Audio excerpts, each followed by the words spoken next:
Coming up on this episode of the MD and Chef Team Show. Coming up on this episode of the MD and Chef Team Show. If we know we have the chronic stress, okay, let's reduce it. But also with these tips of reducing stress, then we don't actually turn it into a chronic stress. But because when we understand that and live these tips as we have a stressful life, then we'll learn to relax, manage it, and it's okay. Welcome to the show from the MD and Chef Team. I'm Dr. Isabel, medical doctor here at the MD and Chef Team. And who are you? And I'm Chef Michael, culinary nutrition expert. I'm the chef part of the team. And what are we going to talk about, babe? Now, I can say that because he's my husband. Yes. Well, then we'll be talking about marriage, relationships, parenting, intimacy. We'll talk about mindsets of success, overcoming depression, anxiety. I'll be getting into functional nutrition, recipes and tips from the kitchen. And we're going to both get into how to live a long, healthy, vibrant life. Yes, I love it. Our mission is to help you prevent and reverse disease and give you hope in the process. Oh yeah, we like to have fun too. So let's get on with the show.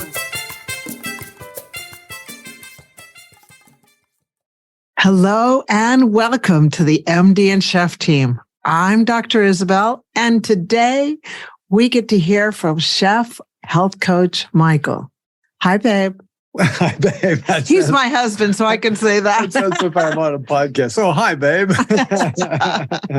How are you, my dear? Great. Been almost 3 minutes since I saw you last. Yes, well, I'll tell you, today we're going to be talking about a topic that is dear to my heart because it's something that I've had to work on, still continue to work on, that I've had to learn how to be managed and make it manageable. So today we're going to talk about chronic stress. Okay, now great topic. Come on, listeners, before you just say, "Oh yeah, I've heard it all," I really highly encourage you to continue to listen to this podcast because chronic stress. One of the things Isabel and I have seen with our clients who have everything from mental health issues to anxiety and depression, overwhelm, cognitive decline, Alzheimer's, to dementia. This is one of those areas that they pretty much all have, that there's been some kind of chronic stressors in their life that's just been taxing their brain, working their brain, and overusing their brains to cause a problem there. Yet it's not the only thing, but it is actually a huge thing in our lives that can affect our mental well-being. And our overall health. And would you agree that instead of dealing with the chronic stress, we learn how to escape from it by drinking, eating, shopping, addictions, basically. Addictions, yeah. Yeah. Just to numb the pain. Numb the pain and also hide from it. I mean, you get everything leading from anxiety, depression to suicide, through that chronic stress just driving somebody psychotic. Yeah. Because it's just, I would just want to clarify, when we're talking about chronic stress, we're talking about long-term stress, not like, oh, I've got to move this week. Okay. That's a stress for right now. Or, something happening right now, or maybe just whatever events that are temporary that happen right now. That's the difference. So when I'm talking about chronic stress, I mean stress that just days upon days, months, weeks, even decades. That's just there and it's niggling at you all the time. Just that little kind of pinging every day, like, just there constantly. And it might not even be huge, but it's just always there, kind of knocking you in the back of the head constantly. And it's a grind and it wears you down. And that's the kind of stress that I'm talking about, that type of chronic stress. Now, what I want to say about that is, please understand it's not avoidable. We cannot avoid stress. Chronic stress, yes, I'm going to talk about how we manage it, but stress is not avoidable. Things are going to happen in our life that are going to stress us out. It might be in our careers, something's going on. It might be in our family life, something's going on. It could be in our health, something's going on. Finances, something's going on. Relationships, there's always going to be something going on that's going to be a stressor in our life. But it's learning how to respond and handle that allows us to not be a chronic stress. Because when we don't manage it, when we don't handle it properly and learn how to do that and have, shall I say, techniques and action steps for us to be able to handle stressors, that's when it leads to become a chronic stress. It's just constantly there and we've never taken care of it. We've never dealt with it and it's gotten the best of us. Mm-hmm. Would you agree? Absolutely. I see it so much. So what I want to start off with is just a little bit about us humans and the effects of chronic stress on our body and the systems of our body. And I'm not going to get into everything in total detail. We're just going to do this, how would you say it, the 30,000 foot view. So we'll do that. So brain and nervous system, understanding that chronic stress activates that fight or flight response, keeps us in this constant state of almost worry and fear and heightened anxiety. It damages our areas of the brain that are responsible for memory and learning. So bad. It raises our risk of Alzheimer's and dementia. What about our heart and our blood vessels? It raises our heart rate. It raises our blood pressure. It gives us a risk of high blood pressure and heart disease and stroke. I mean, listen to all these things that stress does to our body to affect them in a very, very negative way. How about our respiratory system? It causes shortness of breath and worsens if you do have asthma, or any kind of breathing problems. It makes it even worse. It can cause us to have shallow breathing, which over time can lower our oxygen to our organs. Again, that's no good. And I do want to interject here is that whenever our body notices that we're shallow breathing, then that signals to the brain, you are stressed. And that's why slow breathing, especially with the exhalation, tells the brain, I'm safe. Because if I've got time to breathe slow, then I've got time to de-stress. And that's one we're talking about and how to manage it. One of the tools, How about our adrenal glands? They release cortisol at a stress hormone, so that kind of gets heightened. And long-term elevations of the cortisol can give us risks of other health conditions. In our musculoskeletal part of our body, it causes muscle tension, tension in the neck, tension in headaches, migraines, all that going on. In our reproductive organs, it makes us lower our libido, and fertility can cause menstrual irregularity, gives us severity of PMS. All these things are going on. Again, PMS is already hard enough. Yeah, I wasn't even going to dive into that one. As a husband and a father of the two daughters. And a wife. A husband. I've seen that plenty. Yeah. And I won't dive into that area too much more. That could get me in trouble. No, you're good. Hey, and then in the digestion area, it lessens the blood flow to our digestive organs due to the fight or flight response. It can trigger digestive pain and gas and bloating, nausea, loss of appetite, all those things in our digestive area, and can contribute other kinds of inflammations and poor gut health. Issues, So all those we listed there, effects of chronic stress throughout our body. Yeah. When you hear all that stacked upon one after another, you wonder why there's some very ill health out there. I mean, it makes perfect sense why everybody is so unwell because they're so stressed. Yeah. And we see this with, I would say at least 9 out of 10 of our clients, there's some kind of an underlying chronic stress that's been a contributor to why they're unwell. Right. Would you agree? Absolutely. Yes. Okay, so now let's talk about how we can help to reduce that chronic stress, because that's the key. Because when we're reducing it, first, if we know we have the chronic stress, okay, let's reduce it. But also with these tips of reducing stress, then we don't actually turn it into a chronic stress. But because when we understand that and live these tips as we have a stressful life, then we'll learn to relax, manage it, and it's okay. We're telling our brain and our body, hey, yeah, there's some stuff going on, but it's going to be okay. Right. And that's really what we want to be, encouraging our mind and our body to understand it's going to be okay. And encouraging ourselves to understand that we're in control of this. Yes. We are in control of whether we respond or we react. And reacting always just makes the stress even worse, right? Yes. And when we respond, we're responding to bring peace and quietness to our body, saying we're safe, we're loved. Yes. Yeah.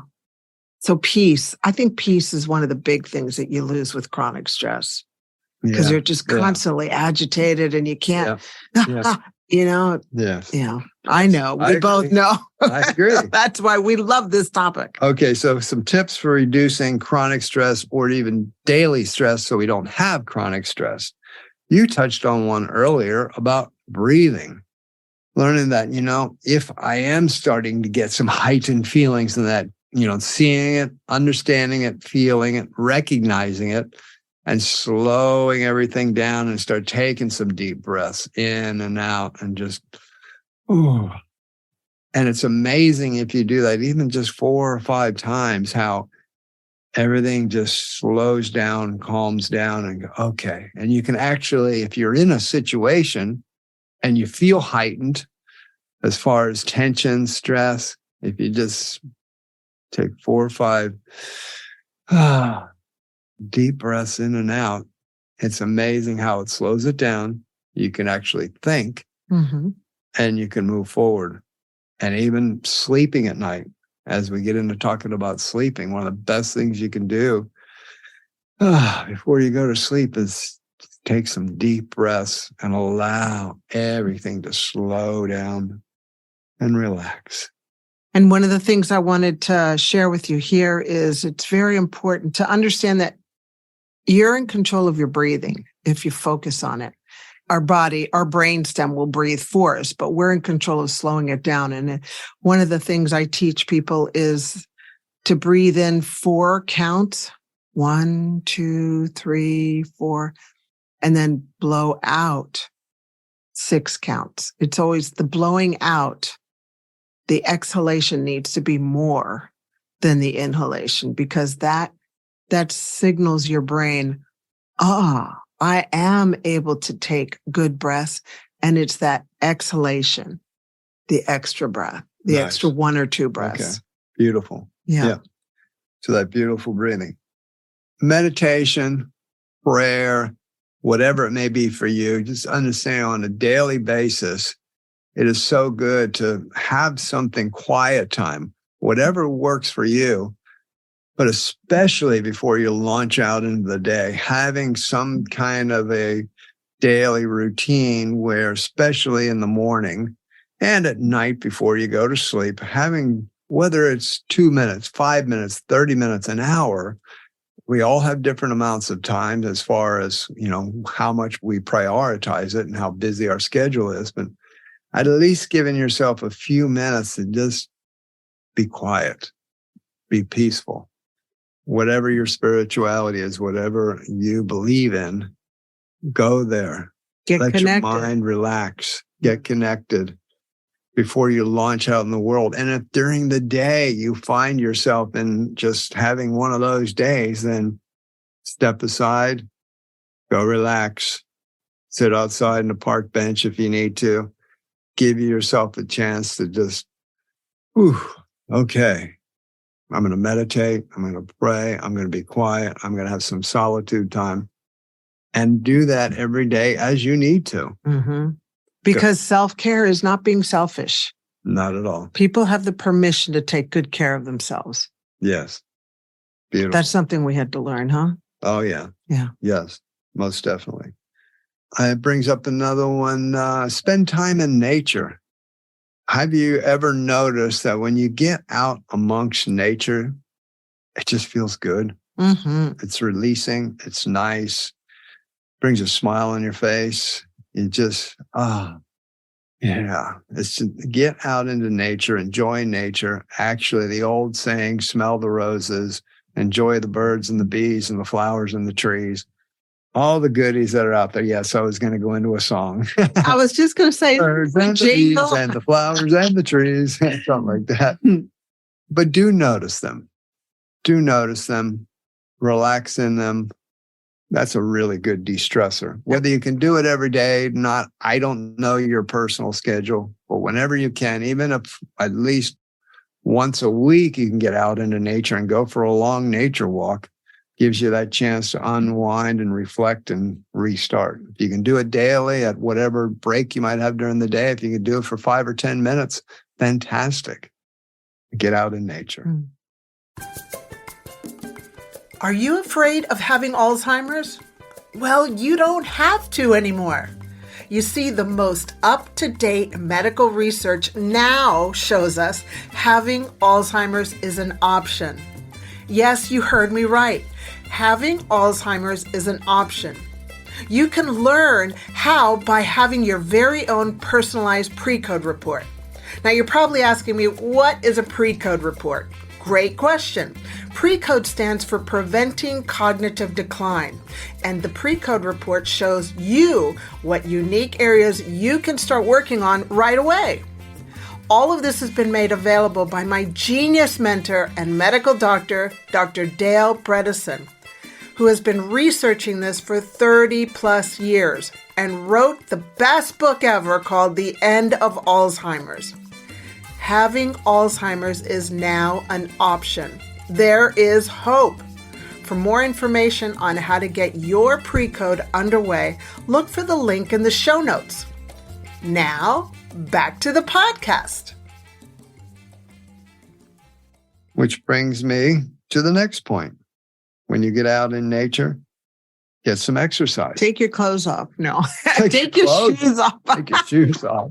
Take your shoes off and get Mother Nature into your bloodstream with those grounded. Negative ions. Yeah. Well, that's one. But I was just going to say, exercise. Get out and do something. Get the body moving. One of the best de-stressors of life is to burn some energy.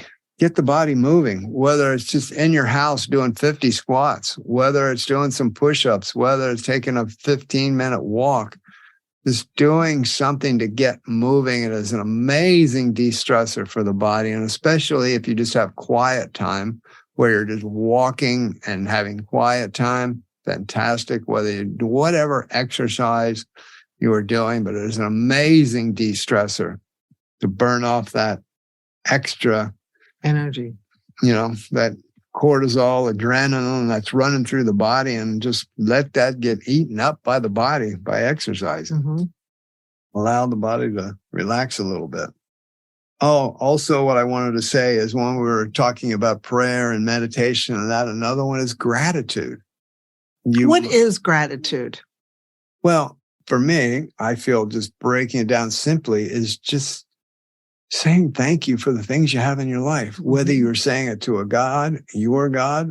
I believe in God. I say it to God, but you might just say it to the clouds, the universe, whatever you believe in, or if you don't believe in anything, just saying thank you, because if you are alive and you are breathing and you can even say thank you and your brain's functioning enough to do that, then say thank you for that.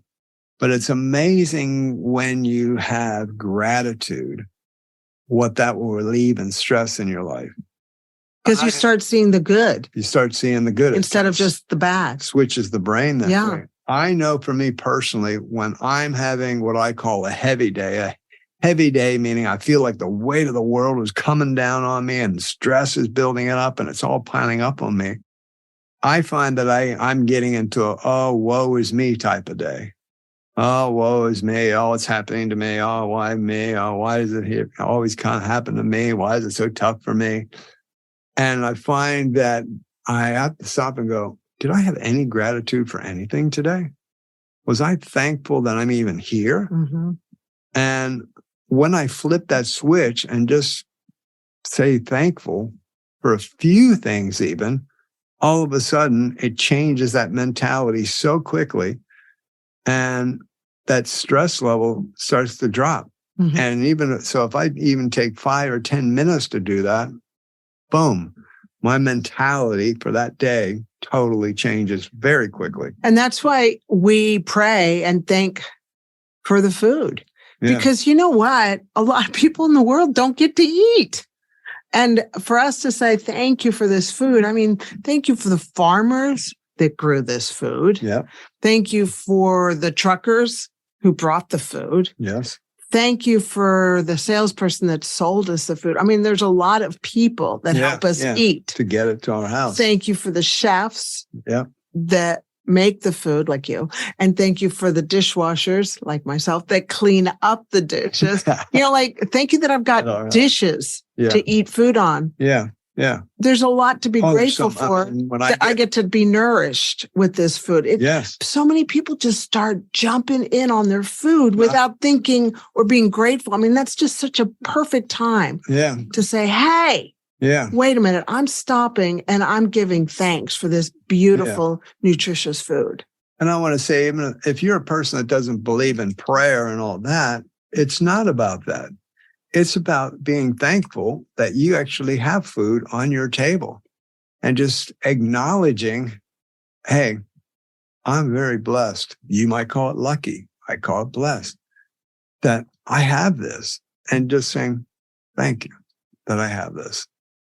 And taking a shower is another thing. Having hot water. I'm just thinking, I'm thinking, you know how in the morning you're in the shower and you turn the heater, the hot water on, and it takes a long time, and you're thinking, oh no, is there hot water today? Oh no, I have to take a cold shower. But then it switches in. And so I just am so grateful that I get to take a warm shower. And so that reminds me, thank you for this warm water. Because do you know running water and running clean water even to start with? Do you know how many people in the world don't get to take a shower every day? No. There's a lot. Yes. Yes. Like they have to get buckets of water 5 miles away so we're very, very, very blessed. Gratitude. Yeah. Express gratitude. Yeah.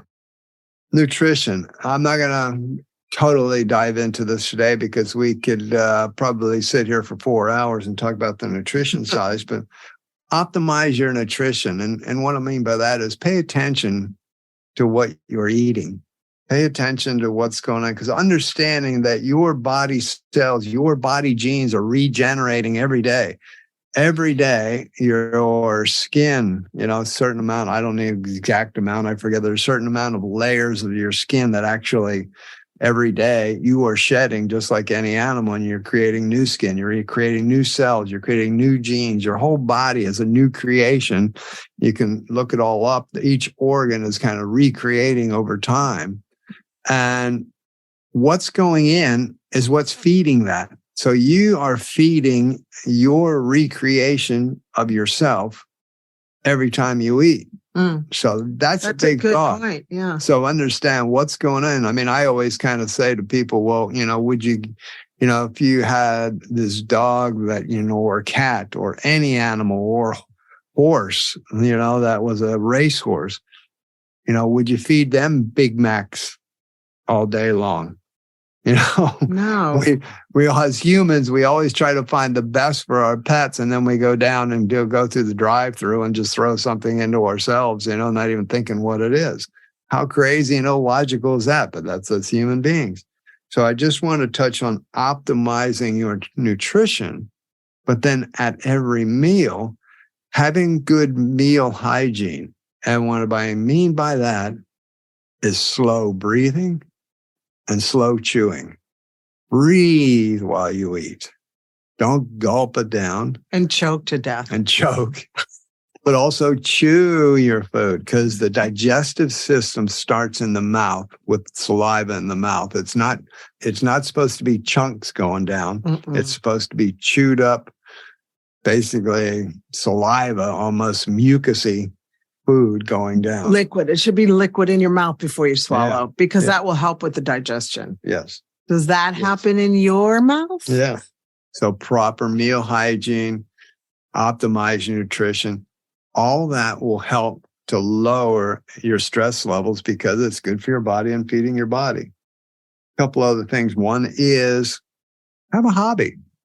Have something you love to do. So if you're all busy and have stress in the areas of your life, like your careers, whatever's going on, whether you have a business, you work in a business, whatever you are doing, maybe you're in school as a student, have a hobby. It can only be a couple hours a week, but something you enjoy to do that's outside of your normal stressful day that you go to do, and it just brings you happiness, whether it's playing a musical instrument, whether it's dancing, it might be or reading, or pottery, or shopping.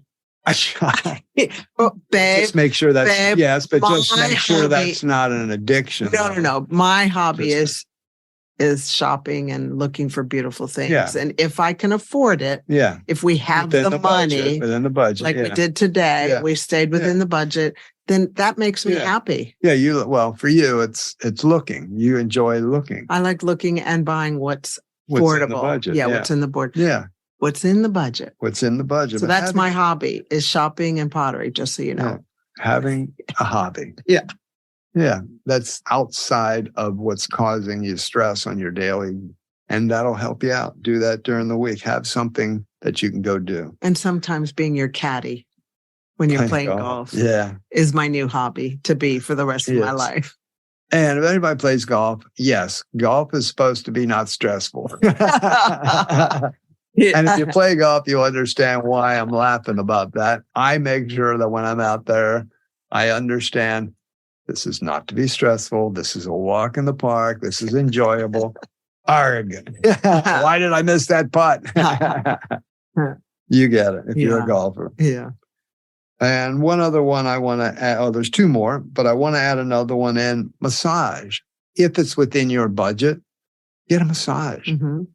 Whether it's just 15-minute, whatever massage you get 15 minutes, whether it's a foot massage or full body massage. If that's something you enjoy, it's within your budget, what an amazing de-stressor. And I know from time to time you've gotten a massage. Have you always found it amazing? So amazing. It's the time. Mm-hmm. I have to set aside the time. But if you've got the time and the budget for it, massage is beautiful. Yeah, they are beautiful. That can really help. And one last one I want to talk about with tips for reducing stress so we don't have chronic stress is sleep. Getting 7 to 9 hours a night of quality sleep. Again, that's another one we could go on for 4 hours over, the whole sleep topic. Mm-hmm. But it is so, so important for our optimal brain health to have 7 to 9 hours of quality sleep. I know I don't even know when this started, but whatever amount of time this started where we got into this thing of the grind, I don't know how many times I've seen influencers and others being like, the only way you're going to get there is the grind. You got to, up till midnight, grinding away on whatever you're doing, and you're back up at 3 a.m. and you're in the gym by 4 a.m. and 5 a.m. You're at it and you're going again and you're sleeping, 3-4 hours, and you can sleep when you're dead type of attitude. Well, that's not good. Isabel found out herself. Yeah, that lack of sleep, you will be dead. Yeah. Because it is so, so bad for your brain. We know from all the clients we worked with in all the many areas of brain health and mental health that lack of sleep is a massive contributor to poor brain health, leading to poor mental health and cognitive decline. It is a huge contributor. So please, please don't be fooled by those influences that tell you to be on the grind and just get a couple hours. Now, what I'm talking about is this chronic way of doing it. Yes, if you got a deadline on Saturday, you've only got a couple days left, and you need to be on the grind for 3 or 4 days to get that done. That's different. But I'm talking about being on the grind for months and years and constantly under the pump. And just like, I can get by on 4 hours of sleep. I mean, I know for you, my dear, I'm sitting in front of over 500,000 people. How many times have people come into you and said, I only sleep 4 hours a night and Yeah. all this. And I'm just used to it. They get used to it. And it's like, that's not good. This is not good. Oh, it is what it is. That's just the way it is for me. I'm like, doesn't have to be. And that's not good for your brain health. No. And that's going to mess you up long term with chronic stress leading to chronic disease. So if you want a solution for that, I can help. So can Michael. Yes. Yeah. So today was all about chronic stress. Stress is unavoidable in our life, but that is manageable. We can reduce it. What we want to do is reduce our stress with action steps that we can use so that it doesn't turn into a chronic stress, which is then going to result in many, many chronic complications throughout our physical health, brain health, and mental health. Exactly. Well said, Jeff, health coach Michael, handsome husband of mine.